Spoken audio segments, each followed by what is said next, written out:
আসসালামু আলাইকুম ওয়া রাহমাতুল্লাহ। দেশের প্রধান প্রধান জাতীয় দৈনিক পত্রিকার শিরোনামে স্থান করে নেওয়া গুরুত্বপূর্ণ খবরগুলো নিয়েই হাজির হলাম আপনাদের সামনে। আশা করি সাথেই থাকবেন। গুরুত্বপূর্ণ শিরোনামগুলোর মধ্যে যা যা থাকছে: প্রধান উপদেষ্টা ডক্টর মোহাম্মদ ইউনূস ও মালয়েশিয়ার প্রধানমন্ত্রী আনোয়ার ইব্রাহিমের মধ্যে বৈঠক অনুষ্ঠিত হয়। বাংলাদেশ মালয়েশিয়ার সম্পর্ক গভীর করার অঙ্গীকার উভয় দেশের। 5 MOU সই। মালয়েশিয়ায় ব্যবসায়ীদের বাংলাদেশে বিনিয়োগের আহ্বান জানান প্রধান উপদেষ্টা ডক্টর মোহাম্মদ ইউনূস। নির্বাচন সংক্রান্ত আইন গণপ্রতিনিধিত্ব আদেশ সংশোধনে ইসি যেসব প্রস্তাব চূড়ান্ত করেছে তাতে দলগুলো সন্তুষ্ট, আপত্তি ও ভিন্ন মত আছে।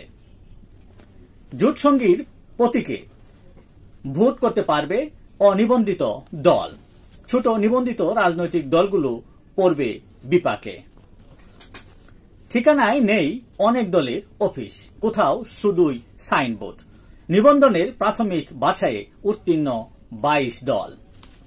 সাংবাদিক সুরক্ষা অধ্যাদেশের খসড়া চূড়ান্ত। সাংবাদিককে হয়রানি বা হুমকিতে 5 বছরের জেল জরিমানা। মিথ্যা অভিযোগ করলে শাস্তি পাবে সাংবাদিকও। দুর্বল ব্যাংক একীভূত করণে আমানতকারীদের চিন্তার কারণ নেই বলে জানিয়েছেন বাংলাদেশ ব্যাংকের গভর্নর ডক্টর আহসান এইস মনসুর। চলতি অর্থ বছরে রপ্তানি আয়ের লক্ষ্যমাত্রা 63.5 বিলিয়ন ডলার নির্ধারণ করেছে সরকার। প্রচলিত রাজনীতির পরিবর্তন চায় জনগণ বলে জানিয়েছেন বিএনপির ভারপ্রাপ্ত চেয়ারম্যান তারেক রহমান। তিনি আরো বলেন, স্লোগান নির্ভরতার দিন শেষ, জনগণ চায় রাজনীতির পরিবর্তন। বিএনপির চেয়ে জামায়াতের আয় দ্বিগুণ, ব্যয় 5 গুণ বেশি। প্রায় 29 কোটি টাকা আয় হলেও জামায়াতের কোনো ব্যাংক অ্যাকাউন্ট নেই। সাজিসের বিরুদ্ধে মানহানি মামলা বিএনপি নেতার। এর প্রতিক্রিয়ায় এনসিপি নেতা সার্জিস আলম বলেন, এসব মামলা দিয়ে আমাদের ভয় দেখানো যাবে না। জুলাই সনদে 1% ছাড় দেওয়া হবে না বলে জানিয়েছেন এনসিপির আহ্বায়ক নাহিদ ইসলাম। দেশকে স্থিতিশীল রাখা না গেলে আরেকটি 1-11 আসবে বলেও মন্তব্য করেন তিনি।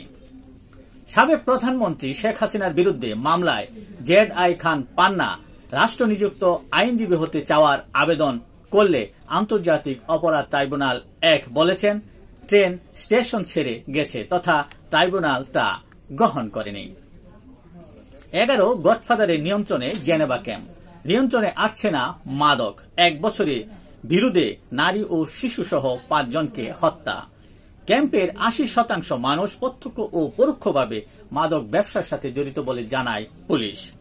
গাজীপুর, সাভার, নারায়ণগঞ্জ, নরসিংদী ও চট্টগ্রামে বন্ধ 353 কারখানা, বেকার লাখাধিক। দেশের প্রধান প্রধান দৈনিক পত্রিকার শিরোনামে স্থান করে নেওয়া আন্তর্জাতিক খবরগুলোর মধ্যে যা যা থাকছে: ভারতের উপর শুল্ক আরোপ মস্কোর জন্য বড় ধাক্কা বলে জানান মার্কিন প্রেসিডেন্ট ডোনাল্ড ট্রাম্প। শুল্ক আলোচনার মেয়াদ 3 মাস বাড়ালো চীন ও যুক্তরাষ্ট্র।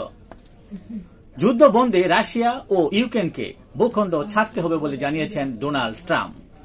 ইউক্রেনে হামলার প্রস্তুতি নিচ্ছে রাশিয়া, অভিযোগ জেলেনস্কির।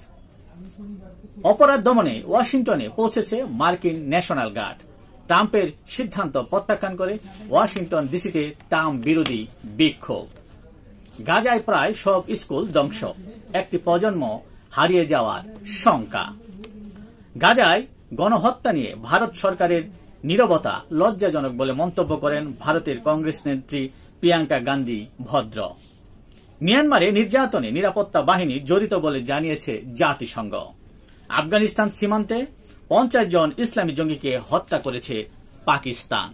এই ছিল দেশের প্রধান প্রধান দৈনিক পত্রিকার শিরোনামে স্থান করে নেওয়া গুরুত্বপূর্ণ খবরগুলো, যা নিয়ে এতক্ষণ আপনাদের মাঝে উপস্থিত ছিলাম। আশা করি আপনাদের ভালোই লেগেছে। আজকের মতো এখানেই, আবারও দেখা হবে আগামীকাল ঠিক একইভাবে দেশের জাতীয় দৈনিক পত্রিকার শিরোনামে স্থান করে নেওয়া গুরুত্বপূর্ণ খবরগুলো নিয়ে। সে পর্যন্ত অবশ্যই ভালো থাকবেন, সুস্থ থাকবেন। আসসালামু আলাইকুম ওয়া রাহমাতুল্লাহ।